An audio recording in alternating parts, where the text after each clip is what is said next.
கர்த்தருடைய பரிசுத்த நாமத்திற்கு மகிமை உண்டாவதாக. ஆண்டவராய் இயேசு கிறிஸ்துவின் விலையேறப்பெற்ற நாமத்தில் உங்கள் அனைவருக்கும் எங்களுடைய மகிழ்ச்சியான காலை நல்வாழ்த்துக்களை தெரிவித்துக் கொள்கிறோம். பிரியமான தேவனுடைய பிள்ளைகளே, நாம் இந்த பூலோகத்தில் வாழ்கிறோம். ஒரு விஷயம் திரும்ப திரும்ப திரும்ப திரும்ப நம்முடைய காதுகளில கேட்டுக்கொண்டே இருக்கிறோம். விசுவாசி, யூ மஸ்ட் ஹேவ் ஃபெய்த். உனக்கு கண்டிப்பாக ஒரு விசுவாசம் இருக்கணும், அந்த விசுவாசம் ஆழமாக இருக்கணும் அப்படின்னு சொல்லி கேட்டுக்கொண்டே இருக்கிறோம். ஆனால் நாம் விசுவாசிக்க தேவையில்லாத ஒரு நேரம் வரும். நமக்கு விசுவாசமே தேவையில்லை. நீங்க கேட்கலாம், எப்பொழுது இந்த நேரம் வரப்போகிறது, நான் அதற்காக ஆவலோடு காத்திருக்கிறேன் என்ற ஒரு கேள்வி கேட்கலாம். நீங்கள் பரலோகத்திற்கு போனால் நீங்கள் விசுவாசிக்க வேண்டும் என்கிற அவசியம் இல்லை. எப்படி இருக்கு என்பதை யோசித்து பாருங்கள். நீங்கள் எதை விசுவாசித்தீர்களோ அதை நீங்கள் பார்க்கிற இடம்தான் பரலோகம். இங்கே நாம் பூலோகத்தில் விசுவாசிக்கிறோமே, அந்த விசுவாசிக்கிற காரியங்கள் எல்லாவற்றையும் நாம் பார்க்கிற இடம் பரலோகம். நாம் பூலோகத்தில் மட்டுமே செய்யக்கூடிய காரியங்களை பூலோகத்திலேயே நாம் செய்ய வேண்டும், செய்துவிட வேண்டும். இதெல்லாம் பூலோகத்தில் நம்மால் செய்ய முடியும் என்று சொல்லி கேட்டால், செய்ய வேண்டும் என்று சொல்லி கேட்டால், ஜெபம்.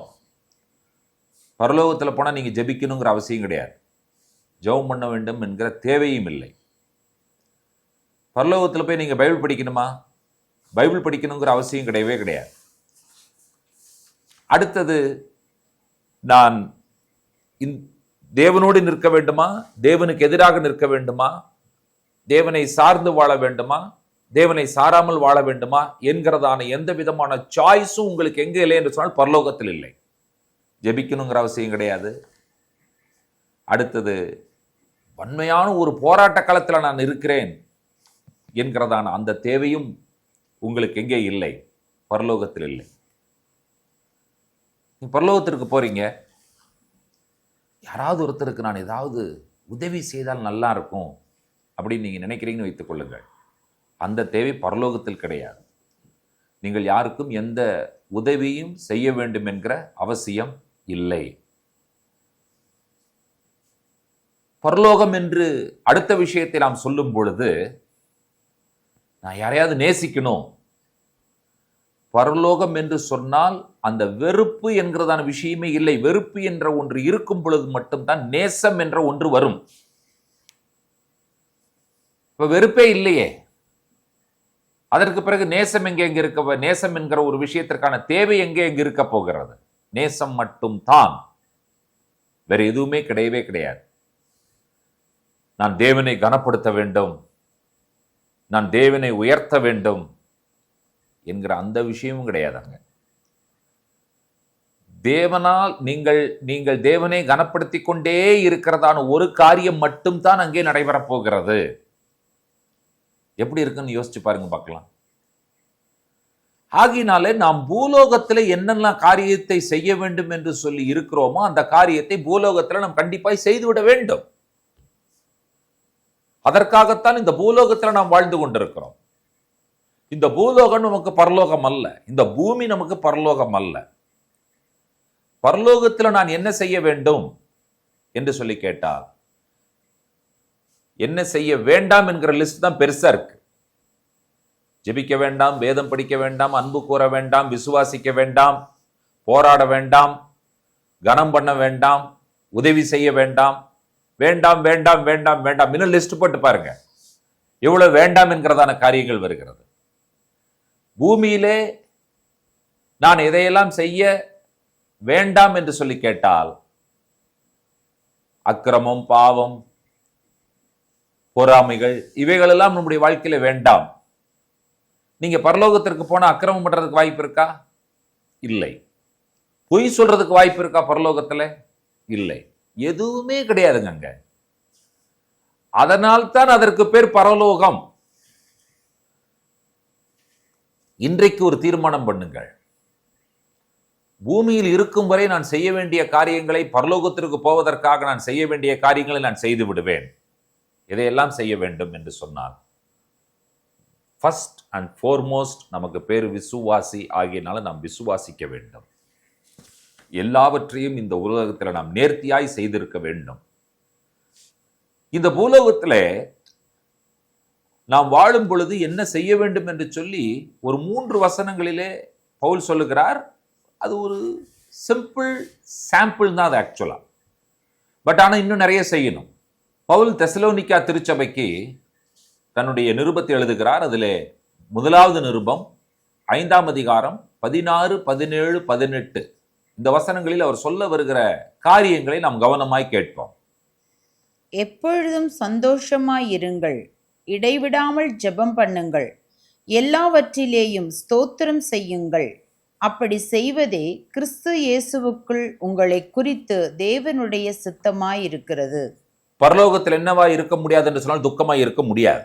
பரலோகத்தில் சந்தோஷம் மட்டும்தான். ஆகினாலும் இந்த பூலோகத்தில் பவுல் என்ன சொல்லுகிறார் என்று சொன்னால், நீ இங்க துக்கமாய் இருக்காது, நீங்க சந்தோஷமாய் இருந்து விடு. அடுத்தது சொல்லுகிறார், இடைவிடாமல் ஜெபம் பண்ணு. பரலோகத்தில் போய் என்ன செய்ய முடியாது? ஜெபம் பண்ண முடியாது. எல்லாவற்றிலும் ஸ்தோத்திரம் செய்யுங்கள். பரலோகத்தில் என்ன செய்ய முடியாது? ஸ்தோத்திரம் பண்ண முடியாது. நாம் அப்படி செய்வதுதான் நம்மை குறித்து தேவனுடைய சித்தமாய் இருக்கிறது என்று சொல்லி பவுல் சொல்லுகிறார். ஆகினாலே இந்த நாளிலே நாம் என்ன கற்றுக்கொள்கிறோம் என்று சொன்னால், இங்கே வாழ்கிற வாழ்க்கையை வேதம் சொல்லுகிறபடி வாழ நாம் கற்றுக்கொள்ள வேண்டும். நீங்கள் பரலோகத்திற்கு போகும் பொழுது இங்கே செய்யக்கூடிய எந்த காரியங்களும் நீங்கள் செய்ய முடியாது. ஆனால் இங்கே செய்ய வேண்டிய காரியங்களை நீங்கள் செய்தால்தான் இங்கே போக முடியும் என்று சொன்னால், செய்ய தேவையில்லாத ஒரு இடத்திற்கு நீங்கள் போய்விடுவீர்கள்.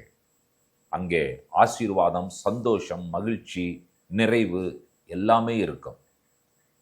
அந்த நிறைவான ஒரு சந்தோஷமான மகிழ்ச்சியான ஒரு இடத்திற்கு போக வேண்டுமே என்கிற ஏக்கம் இந்த பூலோகத்தில் நாம் இருந்தால், நமக்கு இருந்தால், அந்த ஏக்கம் தான் நம்ம என்ன செய்யும் என்று சொன்னால், கர்த்தரின் மேலே விசுவாசத்தை நமக்கு பெருக பண்ணும்.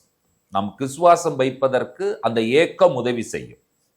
ஜெபிப்பதற்கு பரலோகத்தின் மேல் வைக்கிற அந்த ஏக்கம், பரலோகத்தை குறித்த அந்த ஏக்கம் நமக்கு உதவி செய்யும். அன்பு கூற, தேவனை கனம் பண்ண, தேவனை ஸ்தோத்திரம் செய்ய, பிறருக்கு உதவி செய்ய, இவைகளெல்லாம் பரலோகத்தின் மேல் இருக்கிற ஏக்கத்தினால் இந்த பூலோகத்தில் நாம் செய்யக்கூடிய காரியங்கள். உங்களுக்கும் எனக்கும் பரலோக ஏக்கம் இருக்கிறதா? எனக்கு ஏன் விசுவாசம் வேண்டும்? எனக்கு பரலோகத்தை குறித்த ஏக்கம் எனக்கு இருக்கிறது. அது உங்கள் பதிலா இருக்கிறதா? பரலோக ஏக்கம் உள்ளவர்களாக பூலோகத்திலே இந்த காரியங்களையெல்லாம் நாம் சந்தோஷத்தோடு மகிழ்ச்சியோடு நாம் செய்வோம் என்று சொன்னால், ஒரு நாள் வரும், நம்முடைய ஏக்கமெல்லாம் நிறைவேறும்.